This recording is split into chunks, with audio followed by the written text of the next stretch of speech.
History in the making, millions of people now converging on Rome and more specifically on Vatican City. We are just 2 days away from the canonization ceremony of two modern popes, Polish-born Pope John Paul II and Italy's Pope John XXIII. Both have been deemed saints in the eyes of the Church. The ceremony on Sunday is coming as a result of a fast-tracked sainthood for Pope John Paul II. Now, in order to become a saint, you have to perform at least 2 miracles, and Pope John Paul is credited with helping a woman recover from a bleeding brain aneurysm. Now, John XXIII, on the other hand, is dubbed the Good Pope for his kind-hearted nature. Is credited for doing a lot for Jews around the world. He served from 1958 to 1963, but his papacy was considered revolutionary for having convened the Second Vatican Council and opening the Church to people of other faiths. Pope Francis bypassed typical Vatican procedures to canonize John XXIII, invoking his right to honor someone who has enjoyed widespread acclaim over time. And joining us now from Rome to talk about this big weekend at Vatican City, the president and CEO of Newsmax Media, Christopher Ruddy. Chris, welcome to America's Forum. JD, great to be on with you. And John, thank you for having me on. Well, thanks for doing it, Chris. Great to talk to you. Can you just give us a kind of a setting right now? I'm sure there's a lot of emotions involved in Vatican City right now. Is it a celebratory tone? Is it more humble and more revered towards these two popes? What's the scene like in Rome now? Well, this is going to be a huge weekend for Rome. Actually, today was fairly quiet. It's a national holiday here in Rome, and in Italy celebrates April 25th, which was the day the Allies, led by the United States, liberated the city of Rome during World War II. And it is fitting, you mentioned the Holocaust. Both John the 23rd and John Paul II were children of World War II. It was very important in their lives. During, you mentioned accurately, during World War II, John the 23rd was known to have falsified baptismal certificates so that Jews could escape the Holocaust. John Paul II tried to help Jews as well, and be an anti-Nazi partisan in Poland during World War II. So they were both men committed to freedom. And during the Cold War, that lasted almost 4 decades, they fought on the side of freedom. And I think there's a huge celebration this weekend. Millions of Poles are expected to show up, and they'll be arriving, for the most part, tomorrow into Sunday.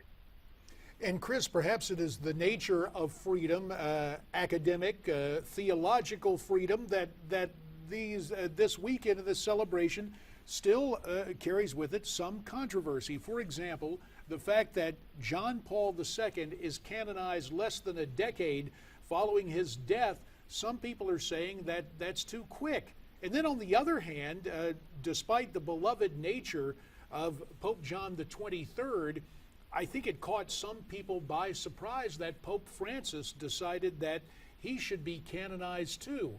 As you take a look at this, and certainly with the expectations this weekend, are there still murmurs of the controversy, or has that been all swept away with the nature of the pending celebration of the canonization? Well, actually, John Paul II started this process where more and more people were made saints.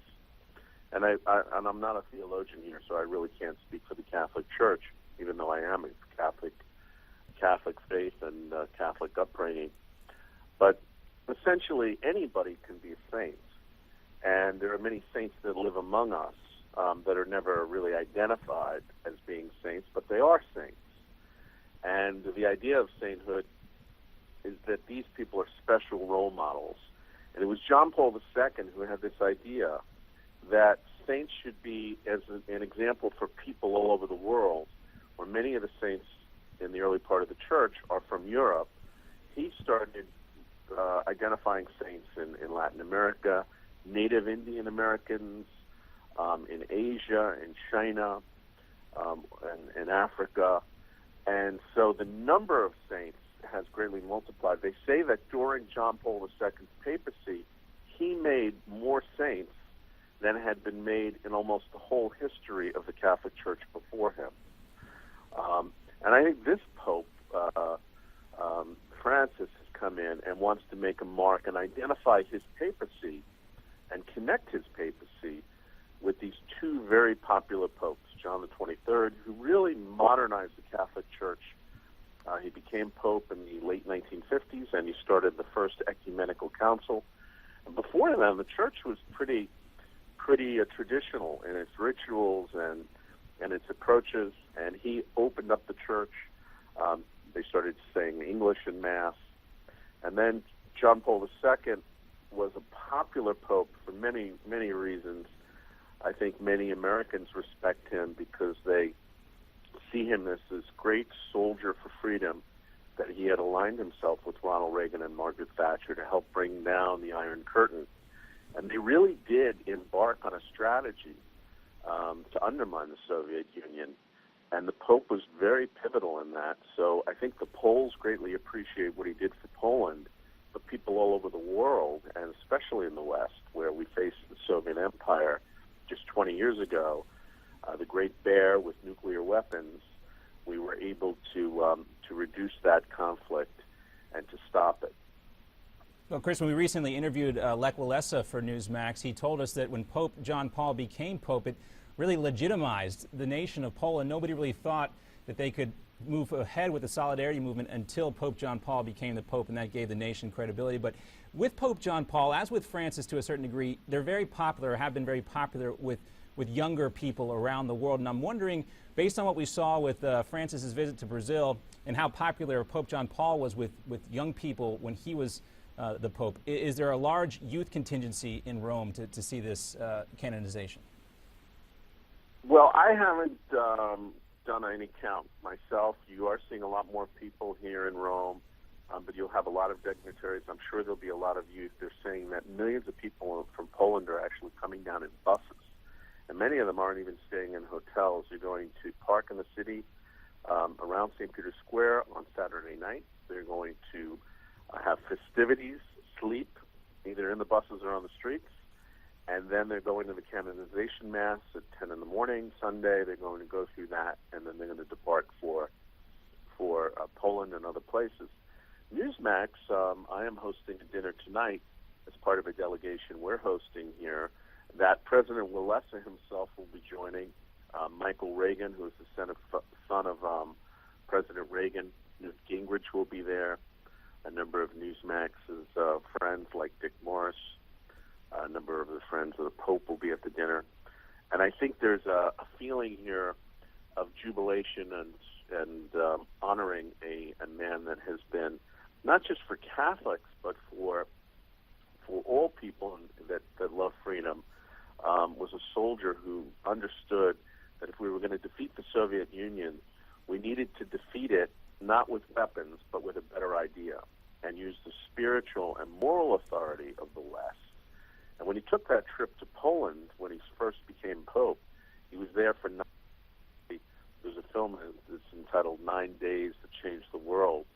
And that really, I think, was ground zero for the beginning of the end of the Soviet Empire, when millions and millions of Poles defied the communist government to come out and greet him in the streets. It was raw people power and set the stage that later led to Reagan calling for the Berlin Wall to be torn down and the end of the Soviet Union by 1991. Chris Ruddy, about a minute and a half remains. We'd be remiss if we did not ask, in addition to the fact that John Paul II will be canonized, there has been an honorific that has come into use in recent years, John Paul the Great. And when you think about the legacy that John Paul II leaves behind, it is interesting to note that as the papacy passes from one to another, now with Pope Francis, it seems that in terms of lifestyle and modesty, he's a very unassuming man. Does that type of modesty of the current Pope, does that add immeasurably to his popularity within members of the Church? Well, J.D., there's been no question that this Pope has been an extremely popular Pope all over the world, and I think people are attracted to his humility and his Christ-like way of living. And he goes out into St. Peter's Square every Wednesday, and he spends not an hour, not 2 hours, sometimes several hours, meeting everyone, the sick and the poor that have come all over from around the world as pilgrims to see him. So he's an incredible person. I think there's some Catholics a little concerned about the catechism and the teachings that he's offering. Rush Limbaugh, for instance, has criticized him as saying that some of his speeches sound like he's talking like a Marxist. And I think that the Church has always criticized. The controversy continues, does it not, Chris? We have to pause. Thanks so much for your time, sir.